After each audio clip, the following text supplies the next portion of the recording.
Welcome, everybody, to the fastest show on TV, where we talk all things in the sport of drag racing. Tour cars, dragsters, four wheels, two wheels, and all the things in between. It's This Week in Drag Racing with your host, Don O'Neill. And if you want to ride, we can do it. Take this thing out to the boonies. We can live young, free, and wild. This week in drag racing, it was the start of the Gatornationals, the NHRA kickoff, not on the West Coast, but in the East Coast. And NHRA came out with a bang. Basically, we're not going to say that they were riding the coattails of NASCAR, but first event of the year kicked it out of the box TV viewership over 1 million, and qualifying show and NHRA and Xfinity getting really close. So, hey, NHRA Fox, good job. Keep it up. But what was the big highlight of the weekend? How about first-time winners? Josh Hart, Florida boy, said, guess what? No biggie. It's just my first race in Top Fuel. Let me show you how this is done. And he took it on. Torrance, everybody else, they were all in there and they were all fighting. And I'm sure that they did not think that Josh Hart was going to be the guy holding the Wally and wearing the blue hat at the end of the day on Sunday, but he was. Keep your eye on Josh Hart. The guy we were tuning, Ron Douglas, not a new guy. Not a new guy. But hey, J.R. Todd definitely showed out in Funny Car. Greg Anderson picked up his 95th win in NHRA Pro Stock. He's chasing the guy that got him started, Warren Johnson. My guess is Greg, before Indy, really before the western swing of the summer, is going to tie WJ. The KB cars, I don't know, they took Jason Line out of the seat, inserted Dallas Glenn, Kyle Koretsky. They have Dave Conley over there, Rob, the guys. It's like there's some new energy, some more focus going on in the KB camp. Quadra family showed up, kind of a little bit off there, but hey, it's going to come down again, and it's going to be a KB elite just duel to the end. But King Delco, the Quadra family, Matt Hartford, they're all throwing their hat in the ring and taking swings. NHRA Pro Stock is going to be a tough fight throughout this year. But can't take it away from Brandon Miller. Hey, I'm a top sportsman guy. Give you a shout out, big guy. Beat your dad and then went on and got your first final and a Wally at the NHRA Gatornationals. Congratulations to you. Jasmine Salinas, Airborne, Pro Mod, wrecking. Probably one of the worst wrecks I've seen since Bruce Allen and Kenny Koretsky with Pro Stock. Boom, 2 cars crashing. If you've not seen that, go over to NHRA.com, check out that. It was pretty spectacular. Let's not forget Jose Gonzalez setting the record, picking up a Wally. Welcome back to NHRA Pro Mod, Jose. And this weekend, NMCA kicking it off in Bradenton, Florida. Hopefully next week, might have a winner or two on this week's show. But that being said, we're going to kick it off and keep it with some family. Tonight's guest, Doug Cook from MotionRaceworks.com. We'll be right back. Thanks for tuning in to This Week in Drag Racing. The show is a production of Streetway Marketing and Media and DragRacer.tv. To find out more about us, or to find out how you can be a part of the show, call us today. We'd love to hear from you. Now stay tuned for more from This Week in Drag Racing. This Week in Drag Racing is going to get to spend some time with one of the most, let's say, mesmerizing individuals in the last 2 to 3 years in social media when it comes to aftermarket high performance and what you're doing or not doing on social media. And he's not afraid to stand behind it. Call him out if you want to. He'll have a respectful conversation with you, and you won't even get blocked. Welcome to the show tonight, MotionRaceworks.com, Doug Cook. Doug, how are you doing this evening? I'm doing fantastic, man. How you doing? I'm making it. All I can say is thank you for taking some time out while you're building that empire over there with your group known as motionraceworks.com, who's just, it's like it's like a piece of toilet paper. I'm just pulling on it, and every time I pull a sheet, there's the next big thing, and then the next big thing. And it's like you're just not running out of anything over there. What are you guys doing at motionraceworks.com? Well, I got news for you. It's getting crazier. We're just doubling down on the strengths of the people who should have and want to have jobs in the aftermarket industry. We're just all having fun, and unlike I feel like the whole market, if you look at the aftermarket industry, this half is coming down and going corporate ladder, getting boring, and we're like going up the other direction, going back to the roots. And it's really working for us. We have just the most motivated team of badasses that you could ever imagine. And they're all gearheads. We're all gearheads, and we're just having fun. And we have so many ideas, and we're putting a lot of things into play, so it's getting crazier by the day. Well, before I let the horse in the cart run too far off, let's talk about how motionraceworks.com started and a little bit about your background, because for those that don't know a lot about you, I think when you start telling our audience about where you got your start at, I think everybody's eyebrows or eyeballs may pop out of their head. So about 2015, I was working as a surgical sales consultant for a company called Olympus Medical, and I was racing Ultra Street. I was racing some small tire stuff locally and everything, and building cars. I found myself coming home from work early a lot because I was a salary job, sales job, and I just realized, man, this is a lot of fun, and I have some great ideas for car parts. And it just became more and more appealing. We started out of my basement, like any good American entrepreneur would do so. And we started with $3,000. There's three of us partners, and what a lot of people don't know is there's three of us, and that's what's made us successful.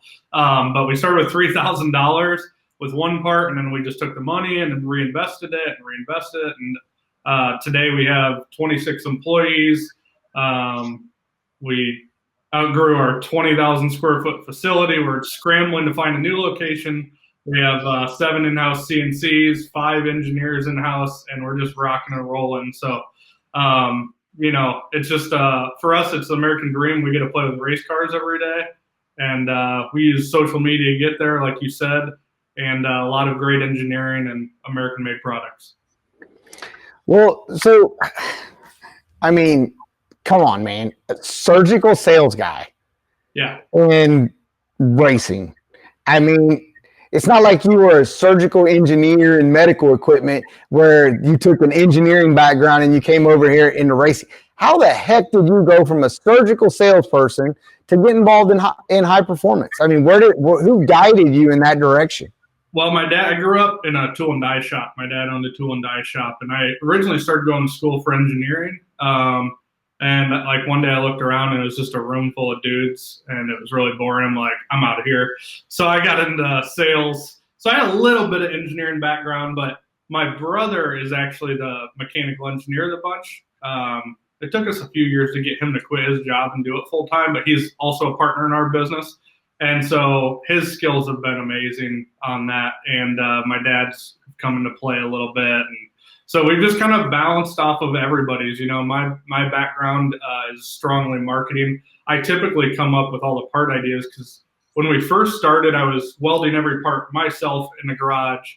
Andy was drawing it in CAD, and my other partner, Brian, was running the business side of things. So we just kind of grinded it out. And like you said, I might not be your typical, step in the right direction from medical sales, but while I was in medical sales, all I could think about was race cars. So it just kind of led itself, to the right place.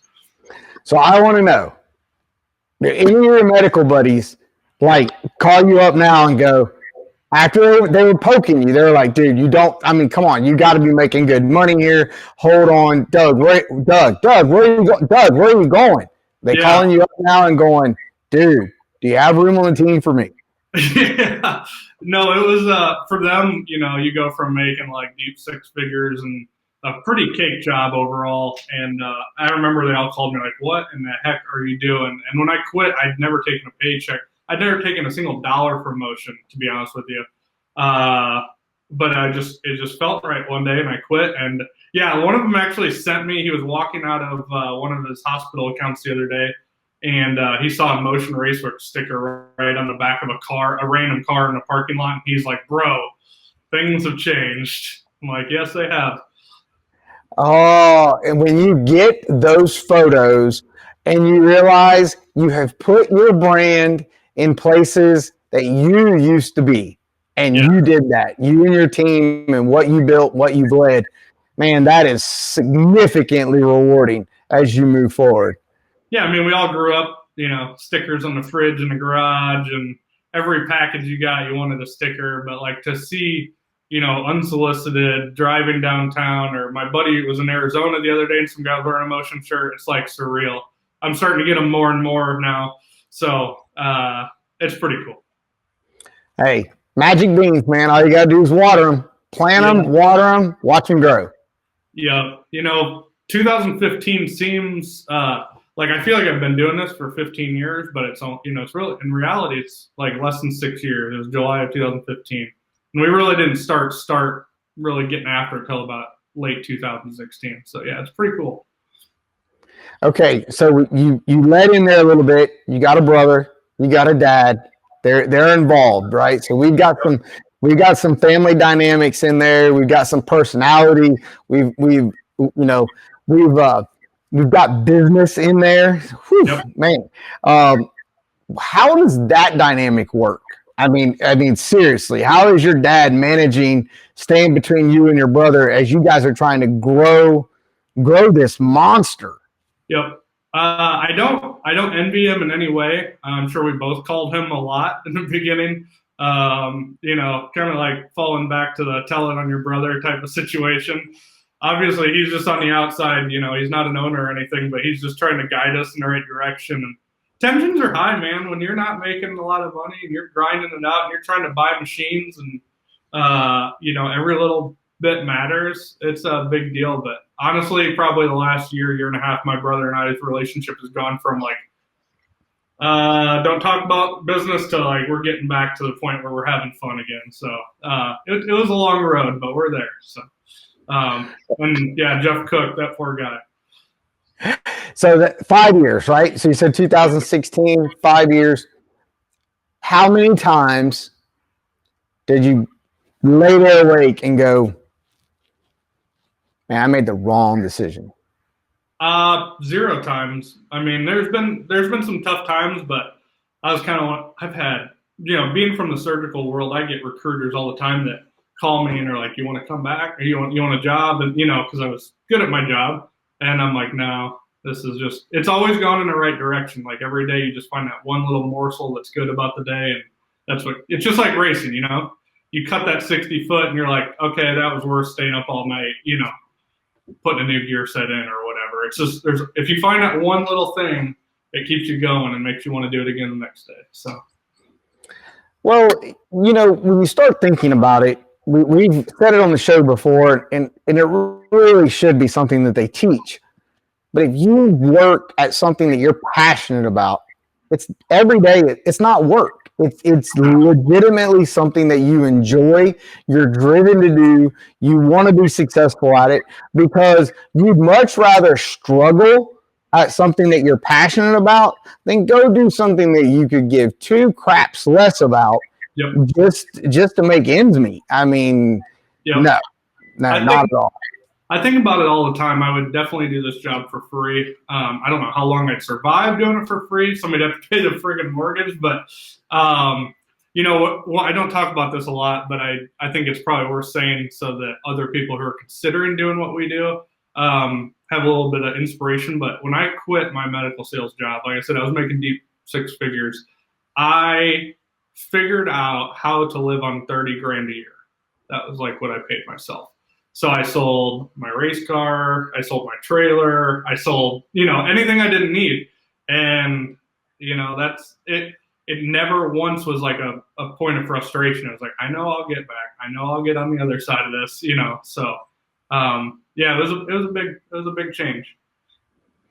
Well, let's talk a little bit about where Motion Raceworks really took off in the what I'm going to consider just the drag radio world, right? In that little small segment group, it wasn't like Motion Raceworks jumped onto the screen and ended up in NHRA, or Motion Raceworks jumped off the screen and ended up in bracket racing. Motion Raceworks came in and started solving problems in the drag radio, the NMCA, the NMRA racers of the world, the true blue blood, 40-hour a week, grinded away guys.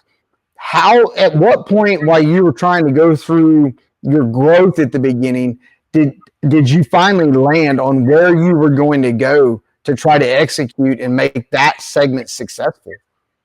Realistically, that was the segment I was passionate about, so it came fairly easy. I used to be the guy that went to Donald Long's races, and I was like, man, that's so cool. Like Ron Rhodes, that guy's a badass. Dean Marinas, Lyle Barnett, all those guys are so cool.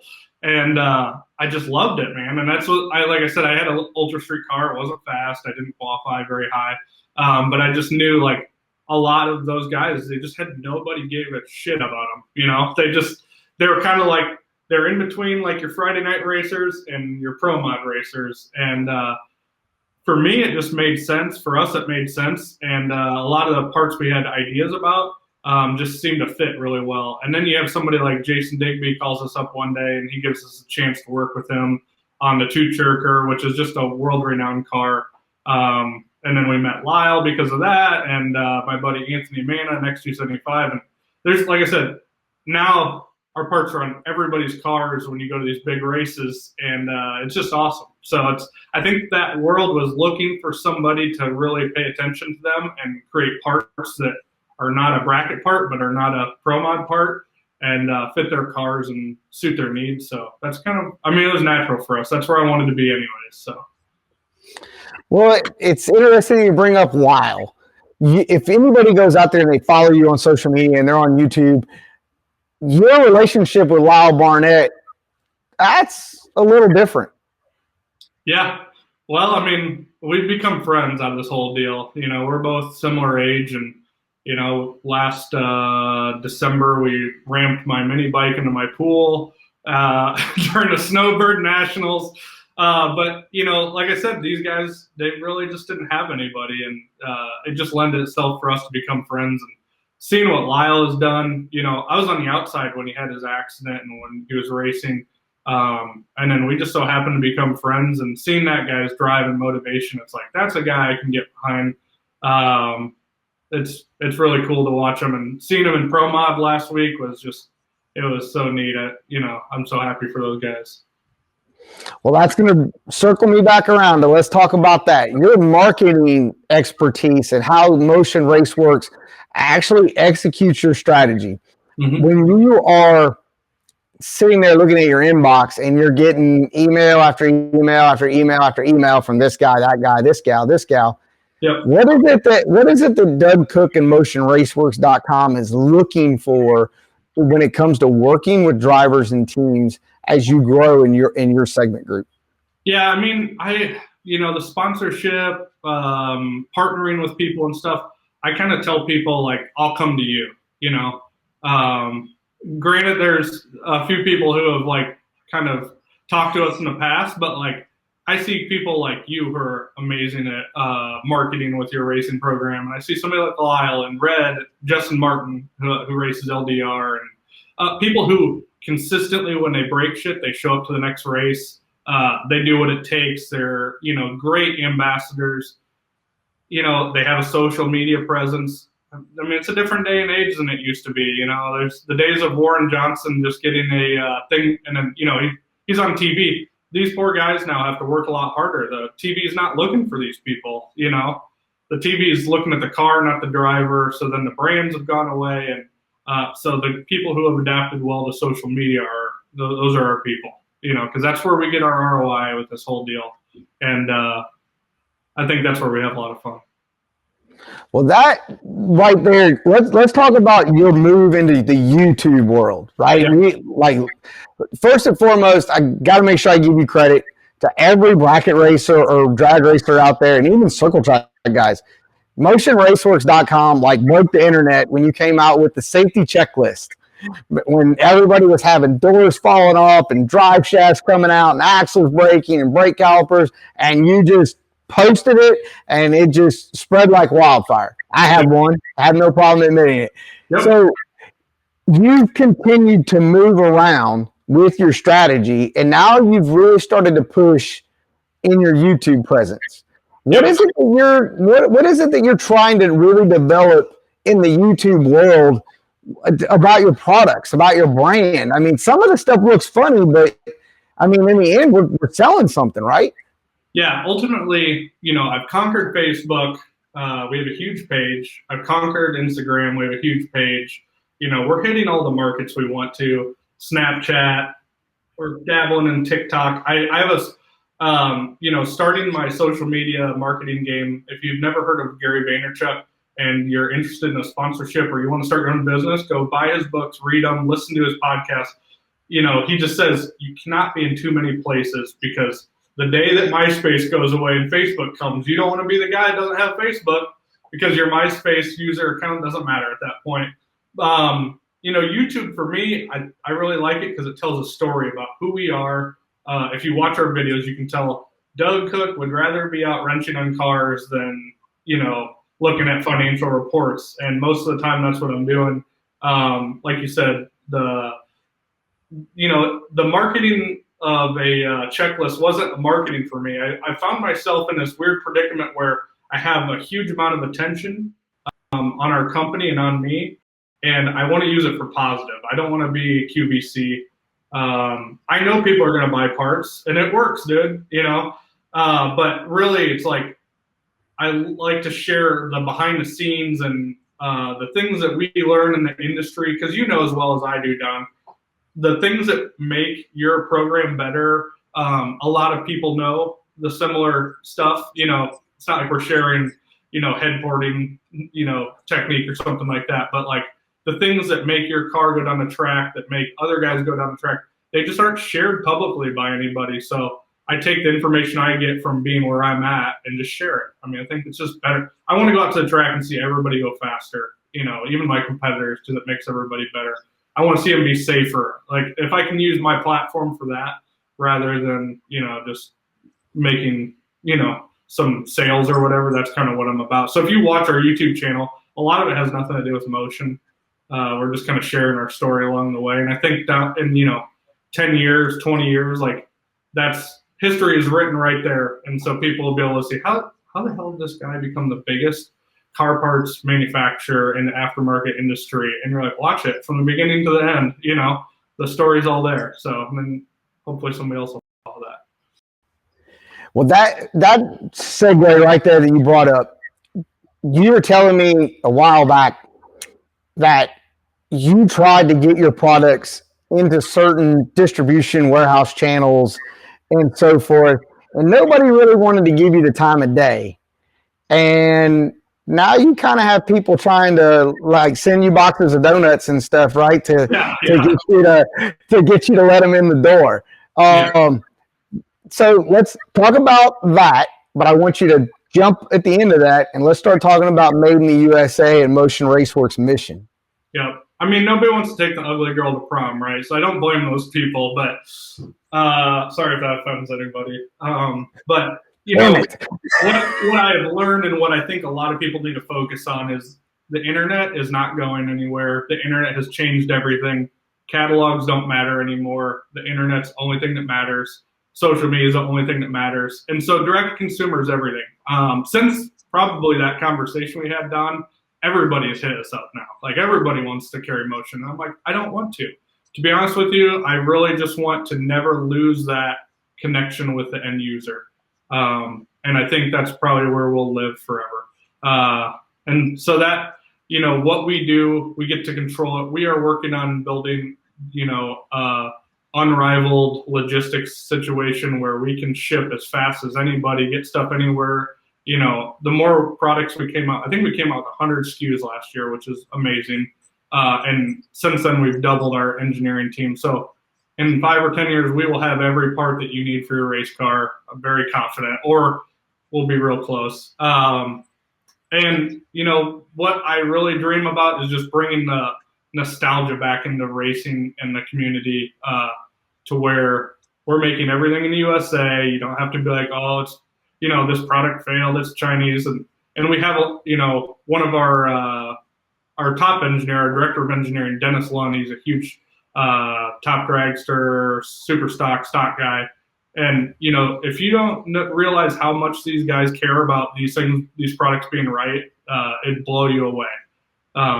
We don't let things out the door unless they're right. So I feel like I kind of rambled there, but we're getting there. So, and Made in the USA is important to us. I just remember growing up and you see all these cool companies and they got the factories rolling, and you know, everybody's proud to wear their hat, have their sticker on their car. And that really changed, I feel like, in the last like 5 to 10 years as all these venture capitalists bought all these companies. So while they're going, you know, for max profit and shipping everything overseas, we're going the other way, and it's working. So do you think that the majority of people that come to you to buy your product, yep. do you think they're coming to you because Motion Raceworks is in the drag radio world?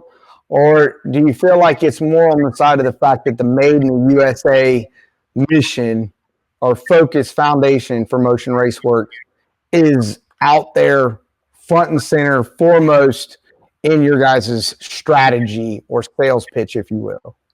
Well, we've created a brand, I think, that has got a lot of momentum, which covers both of those. You know, they see our parts on the fastest cars.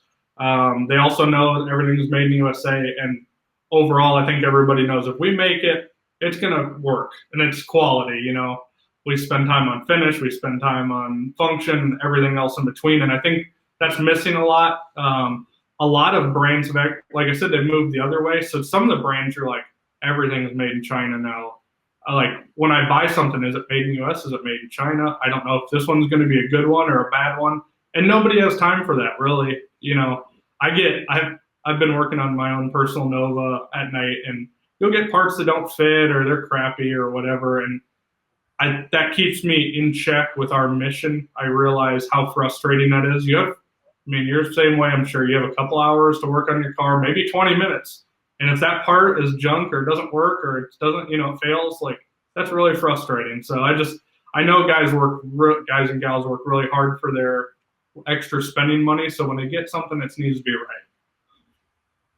Totally agree. That is absolutely the number one cliche joke, is that you bought something and then you got to modify it to allegedly fit what you need. Yep. What are the goals future for Motion Raceworks? Where are we going in the next 3 years? In the next 3 years, by the end of the next 3 years, I'm confident we will be the largest American manufactured aftermarket parts company there is.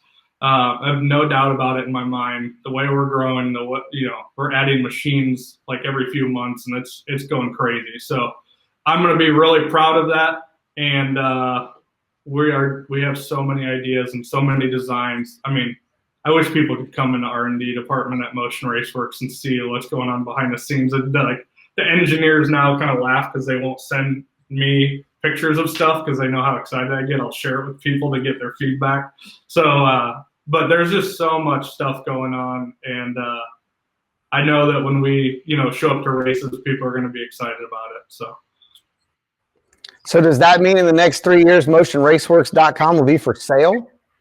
No. I'm like 33, dude. So I've been asked that. I've actually had people offer to buy it, which, it seems kind of crazy this early, but what am I going to do? I'm going to start the same company again. That's exactly what's going to happen. So it's going to take a long time for me to get bored with this, and we have such a great team. And to me, we have 26 people working for us now. I'm sure, in 6 months we'll have 36. And you have all these friends and family and great people working for you. It's like, what do I need out of this? I'm not going to sit on a beach and like drink pina coladas. That doesn't interest me, because I mean, if anything, I just like to race a little bit more. So that's about the main thing.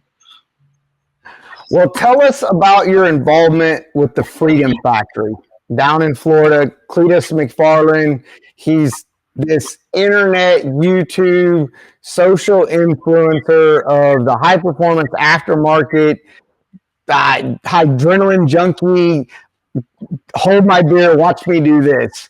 Yep. How did that relationship come to fruition? So back in 2016, right after I quit my job, my brother and I went on a road show with a racing event, like a kind of a grassroots called Streetcar Takeover. You've probably heard of it. Yep. They're very big now. At the time, we loaded up my 28-foot race car trailer and we filled it full of parts and we went around and sold parts. And at the exact same time, Garrett Mitchell, Cletus McFarland, had started his YouTube channel. He was an attorney. He was going to school to be an attorney. And he was basically, we just kept running into each other. And he's like, man, I need a fuel system. I need this part. I need this part. And I was like, let's work together. And then we just became friends, just kind of out of coincidence. And he's absolutely exploded. I mean, you talk about a guy that has influence on the sport. Go to one of his burnout competitions. There's people 8 deep. You can't see anything. You can't get anywhere. There's 600 people in line to get T-shirts. And he's brought a lot of passion and intensity. And if you haven't watched his YouTube videos, you should.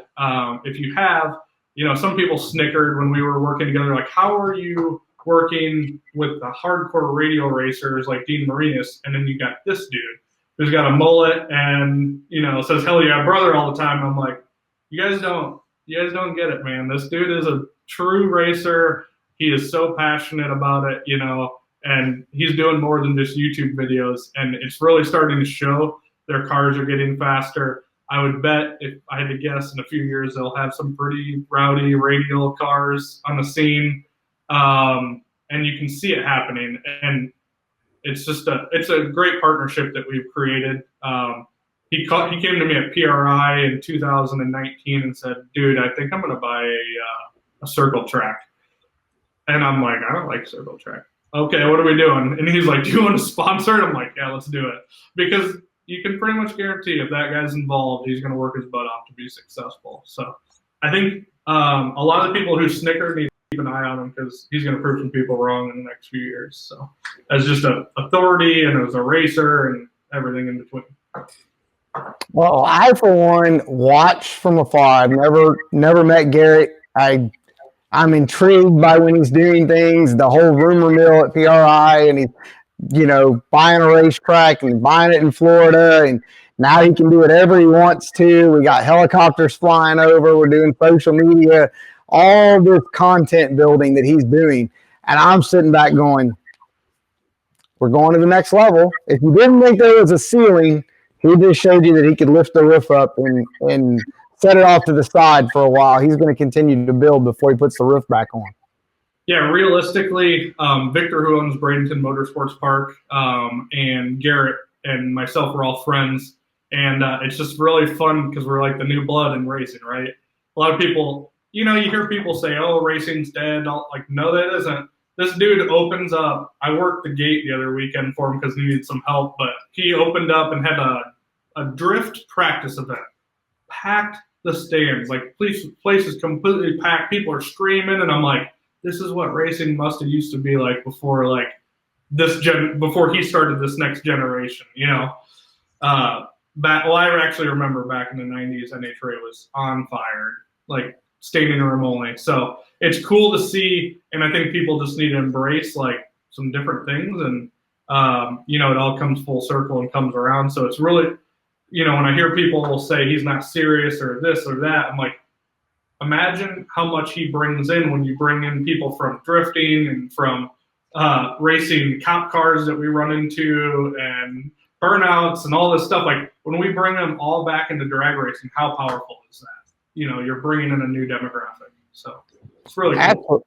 Absolutely. And horsepower is like the world language. So yeah. I don't know how you can be upset about anybody just given a shot in the arm, steroid shot or testosterone or whatever you want to call it, energy. And he does that, and it looks like it's going to continue to grow. And I don't know, take his show on the road. Who knows where he's going to show up at? All I know is whoever's doing the insurance premiums on his shows for his events got to be just laughing and going, "You want to do what? Sure, come on in." Yeah. I mean, really, he bypassed the pecking order of racing, and I think that kind of got some people's panties in a bunch. And just like we bypassed the pecking order of, building a business, I think, not to sound too cocky, but I think he's somebody to watch, man. It's really cool to see. And it'll help us all in the long run. The more people that pack those stands, the bigger the payouts are, the more sponsors come back around. And I tell people all the time, like, love them or hate them, whether it's him or the next guy, just embrace that they bring people, so. And we need people that spend their money on product and on parts and on cars to be involved in our sport. Yeah. Doug, take us in the audience, shut us down, tell everybody where they need to follow Motion Raceworks and anything and everything that's going on in your company. Well, if you are one of the few people who are not following us on Facebook and Instagram, it's just Motion Raceworks. Type it in. It's just the big red M. Flying M is what we call it. On YouTube, it's Motion Raceworks Official. Every Tuesday, we have a Tech Tip Tuesday, whether it's something we're bringing knowledge to or an industry expert. It is, if you follow nothing, follow our YouTube Tech Tip Tuesdays. You'll learn more that we've learned and that other people have to share, and it's free. It's going to save you tons of money and tons of heartache and effort in the long run. And that's pretty much it, man. MotionRaceworks.com. That's where you can buy some cool parallel car parts if you so choose. Don, thanks for having me. It's always fun talking with you. And if you ever need me on again, I would be happy to do it. And I think we'll have some exciting news in the future, so maybe we'll be back. Anyways, thank you. Thanks for tuning in to This Week in Drag Racing. The show is a production of Streetway Marketing and Media and DragRacer.tv. To find out more about us, or to find out how you can be a part of the show, call us today. We'd love to hear from you. Now stay tuned for more from This Week in Drag Racing. This week, spending time with Doug Cook to feel his amount of passion about leaving a career and just risking it. Family support, part of the company, and every day getting up, grinding away, and building something successful in our world of motorsports. Whether it's high-performance street cars, your daily job, or your weekend hobby. The world of motorsports is pretty cool. And when you can see someone have that kind of passion like Doug Cook does about MotionRaceworks.com, that's going to be a company that's going to be successful for decades to come. See you next week.